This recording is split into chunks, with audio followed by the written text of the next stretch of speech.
Hello મિત્રો, આપણે હવે કરવાના છે આજ કલમ. એટલે કલમ કરાય તમે જુઓ.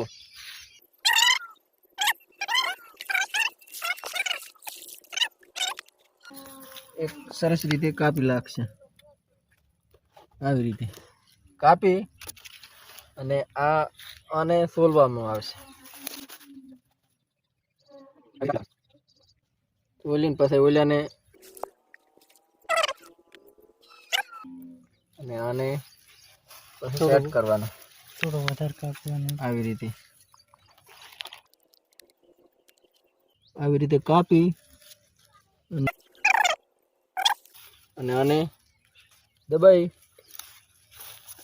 આવી રીતે બાંધી અને આને પત્તન બધું કાપી નાખવાનું. આજ પછી આ 10-12 દાડા ચેડ પાછો આબો નવું પતું કાઢશે. 10-12 દાડા ચેડ આ બાયનું આપણે રિઝલ્ટ વાવડશું કેમેરામાં, અને RS બનાસ ચેનલમાં આવવાના વિડીયો જોવા મળશે.